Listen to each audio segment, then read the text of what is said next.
I love it. This is the experience that I want when I shoot, when I use lights. Like, this light is wonderful.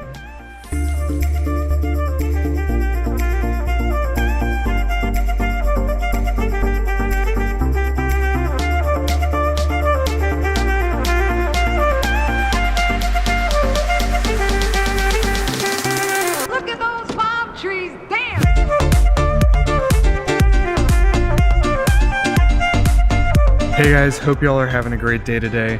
I am super stoked. Today's gonna be a great day for me because something I've really been looking forward to is about to show up. I really value lighting as a means by which I can make better videos, and a light that I'm really looking forward to being able to use has come, and I need to go get it and unpack it and figure out how I want to use it. But as you probably can empathize with, had to do the coffee first because coffee is key to a good day. And so yeah, looking forward to getting into this light and telling you all about it.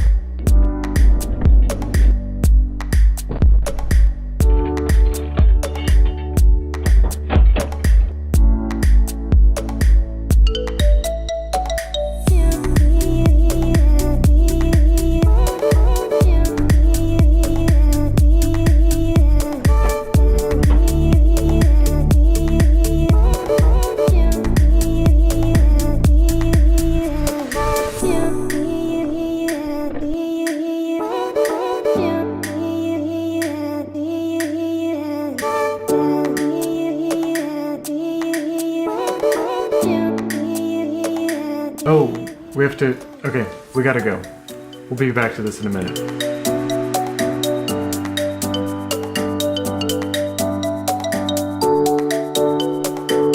All right, we had a ton of errands that we had to run. We went to Sam's and picked up a ton of groceries, and you know, there was just a bunch of other stuff. So we're on our way to afternoon coffee now that we've spent most of the day, and after that will come the light.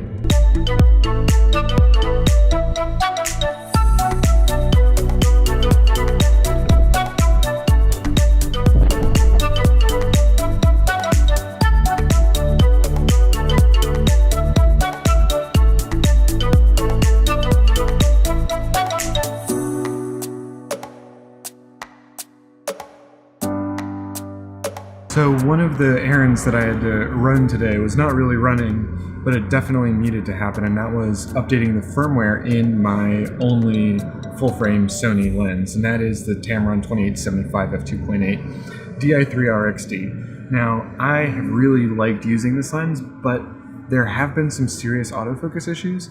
They've been documented elsewhere, and I thought about making a video at the time that whole subject kind of blew up about, you know, how it doesn't matter, but what I kept finding was that it did matter, and although I had a really can-do attitude at first, it really got in the way of me being able to trust that when I pressed the record button or when I took a picture that it would be absolutely in focus. There were a lot of workarounds that I had to use. And now that the firmware is updated, the biggest difference for me is that I can turn the camera on in movie mode and the autofocus works. Like, that's a really big deal for me because I need my gear to work when I want to use it. I'm not a professional. I do get paid a little bit from YouTube, but it's not very much. But it is a production environment. It makes all the difference in the world when you're in a production environment.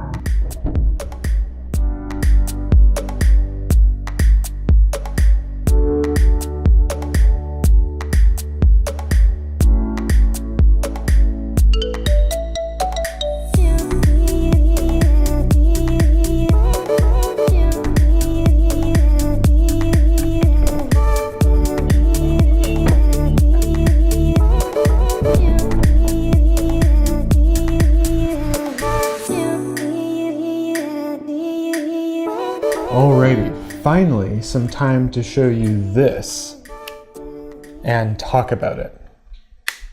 So this is the Aputure Tri-8c. It's got a remote, it's got two of these diffuser dealies, it's got the kit comes with the Easy Box diffuser, which is fantastic. Comes with two of these F970 type batteries, and this outputs an insane amount of light. This is a 45 beam angle, very professional light, but because it's a 45-degree beam angle, it's not really a spot, although it's still more of a spot. And so you can light someone very differently than if you were working with an actual spot. But it's also not quite a flood, so you do still have to be a little bit careful with the way that you're going to light someone. The Tri-8c outputs 23,000 lux at a meter and 6,500 lux at 3.3 meters, which is an absolute ton of light, right? The flood that I got for Christmas outputs like 1,000 lux at a meter. And so this is like 23 times as powerful. With a tungsten equivalent power rating of 600 watts, but a power consumption rating of 60 watts, it's also very efficient.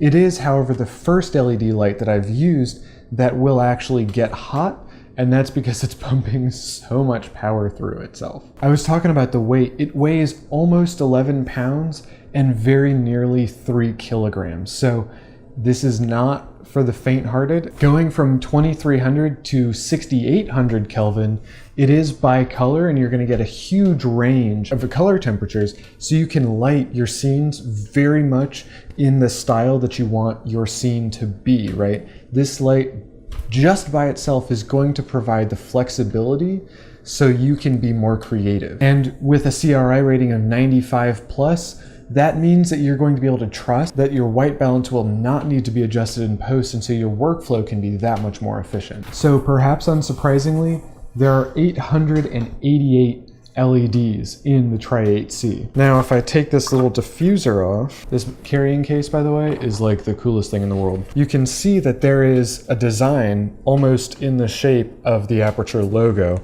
which I think is really nifty. One of the other things that I really love about this light is that it comes with a remote. So this is really like an incredible tool for a studio, because you don't have to finagle with everything on the back of the back of the light. You can have your setup and just through your remote manipulate exactly what you need it to be like. Now that I have it, it's indispensable, frankly, because it means that I can be so much more efficient with my setup and my workflow, and making changes to my lighting on the fly is so much easier, and it has made such a big difference for actually the ease of being able to set the camera down and start rolling.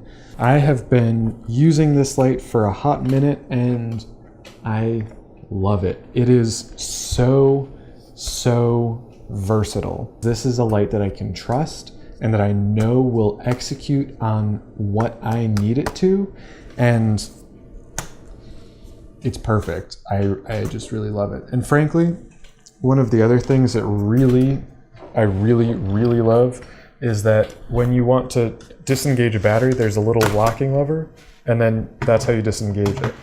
Like, the batteries lock in, and oh, I love that sound. Can you hear that sound?